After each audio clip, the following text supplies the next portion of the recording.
Hello friends, today's topic is psychoanalytical theory. This theory is a part of individual behavior. So today we are going to discuss about this theory. This theory was basically given by Sigmund Freud. Sigmund Freud ने ये theory जो है वो propose की थी. This theory proposed that man is motivated more by unseen forces that he is not aware of and is not controlled by conscious and rational thoughts. Sigmund fraud की ये theory क्या बोलती है कि मैन जो है वो बहुत सारी चीज़ों से जो है वो इन्फ्लुएंस होता है, पर कुछ चीज़ें ऐसी होती है जो जिन्हें हम देख नहीं सकते, यानी कि अनसीन फोर्सेस ऐसी होती हैं जो मैन को पता नहीं होती है, जिससे वो अवेयर नहीं है और वो उसके कॉन्शियस और सबकॉन्शियस माइंड को कंट्रोल करती है और उसको चलाती है. Fraud noted that his patients behaviour could not be explain consciously, यानी कि हमारा जो सबकॉन्शियस माइंड जो हमारी चीज़ें बोलता है, जो सबकॉन्शियस माइंड हमारा सोच रहा होता है, उसे हम कॉन्शियस में रहकर नहीं बता सकते हैं कि मेरा सबकॉन्शियस माइंड ये बोल रहा है कि मैं जो है अभी इस वक्त लॉकडाउन के समय में अमेरिका जाके जो है कोई जगह घूमूं. तो ये सबकॉन्शियस माइंड मेरा बोल रहा है, पर मैं कॉन्शियसली रह के ये चीज़ नहीं बोल सकती हूँ.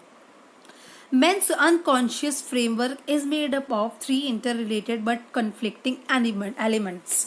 तो मैन का जो अनकॉन्शियस फ्रेमवर्क है वो बेसिकली तीन चीज़ों से बनता है. तीन चीज़ें हैं जो एक दूसरे से जुड़ी हुई है, वो उससे बनता है, पर वो कन्फ्लिक्टिंग एलिमेंट्स है, यानी कि अपने आप में थोड़े से कन्फ्लिक्टिंग है, यानी कि एक दूसरे को काटते हैं वो चीज़ें.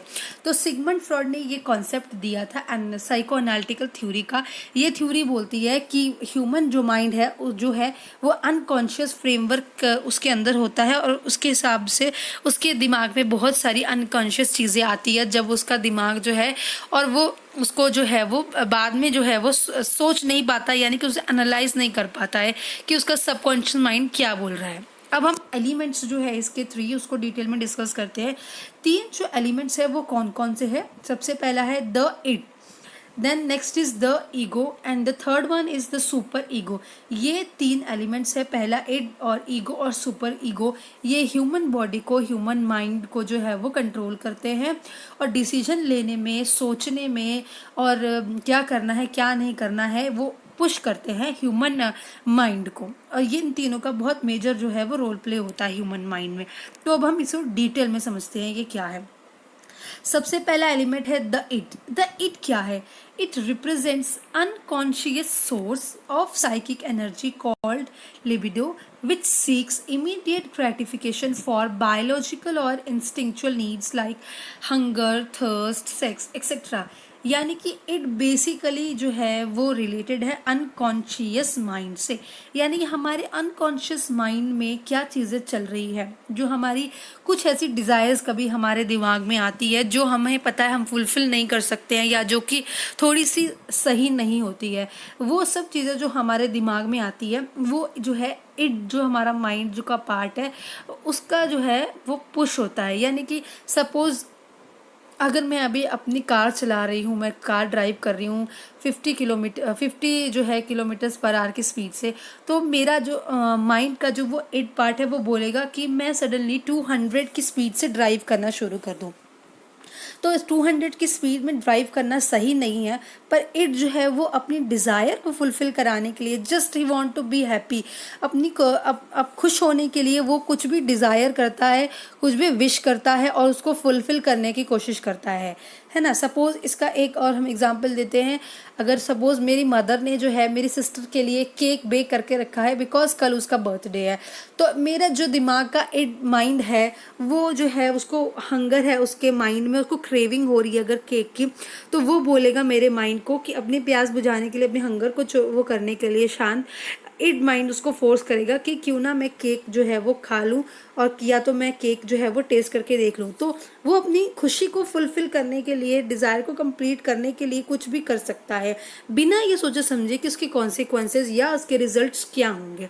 तो ये इट पार्ट होता है हमारी ह्यूमन माइंड का.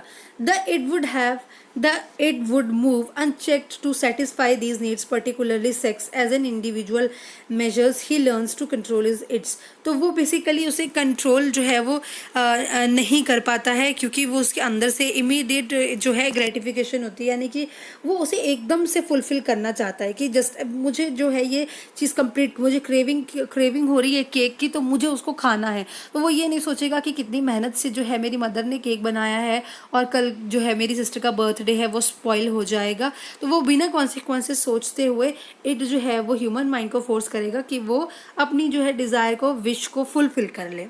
तो ये हमने इट कर लिया। अब नेक्स्ट है ego.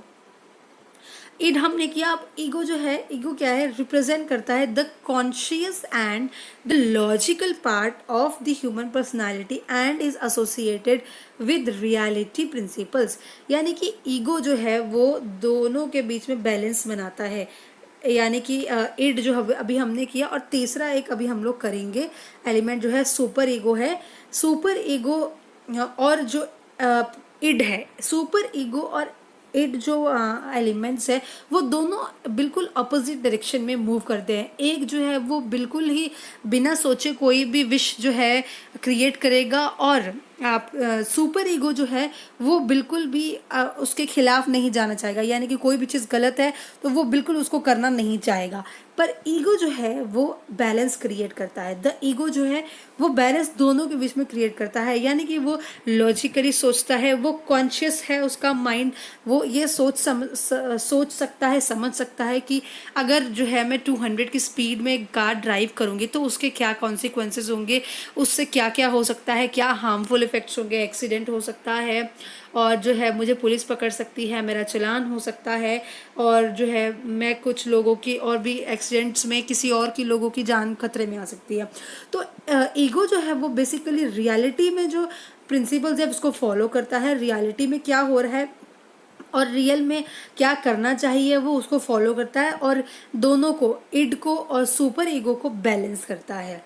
The ego keeps a check on it through the realities of the external environment through the intellect and reasoning। जैसा कि अभी हमने डिस्कस किया कि इट जो है वो चेक मतलब एक चेक रखता है दोनों के ऊपर कि रियलिटी में एक्सटर्नल एनवायरनमेंट में क्या चल रहा है और क्या जो है हमें करना चाहिए, क्या नहीं करना चाहिए, किसके क्या कॉन्सिक्वेंसेज होंगे, या कौन सी डिज़ायर को हम लोग अभी टाल सकते हैं, पोस्टपोन कर सकते हैं, कि हम इसको लेटर ऑन जो है फुलफिल कर सकते हैं।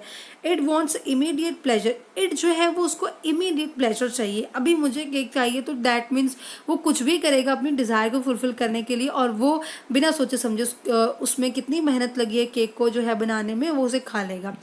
ईगो डिक्टेट्स डिनाइल और postponement to a more appropriate time and place, where as ego क्या करेगा, उस जाएगा, डिनाई करेगा कि नहीं, अगर केक खाना है तो हम जो है we can wait for tomorrow, जो बर्थडे कटिंग, केक कटिंग के बाद हम लोग केक खा सकते हैं। तो वो ईगो क्या है, समझाएगा अपने इड माइंड को, और पोस्टपोन करेगा वो to a more appropriate time and place, यानी कि वही कि अभी हम नहीं खाते, और कल जब केक कट हो जाएगा उसके बाद हम लोग जो है इसे खाएंगे, तो इसके कोई कॉन्सिक्वेंसेस भी नहीं होंगे, और जो है कोई भी इसमें जो है वो हार्म नहीं होगा।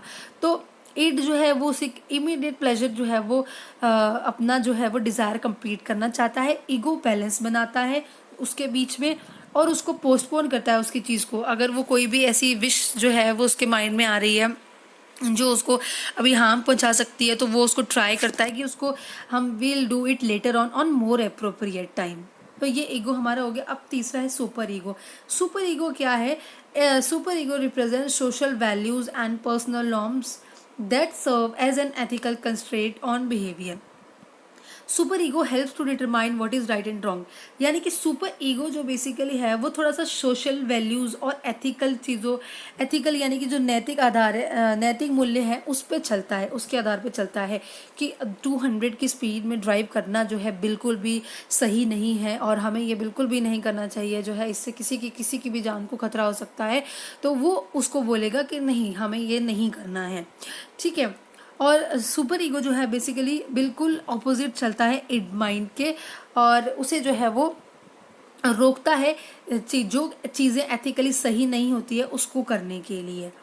और सुपर ईगो जो है हेल्प करता है उसको ये सोचने के लिए what is right and what is wrong.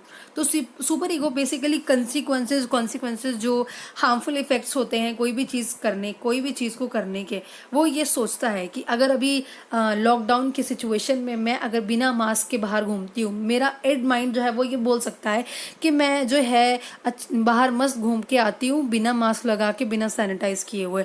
लेकिन मेरा सुपर ईगो मुझे बोलेगा कि नहीं, अगर मैं जो है ये करती हूँ तो उससे क्या होगा, इससे जो है वो मुझे कोविड-19 के जो इन्फेक्शन होने के चांसेस होंगे और मे बी मैं इन्फेक्ट हो सकती हूँ और इससे मैं अपने फैमिली मेम्बर्स को भी जो है इन्फेक्ट करूँगी। तो ये सोशली एथिकली सही नहीं है।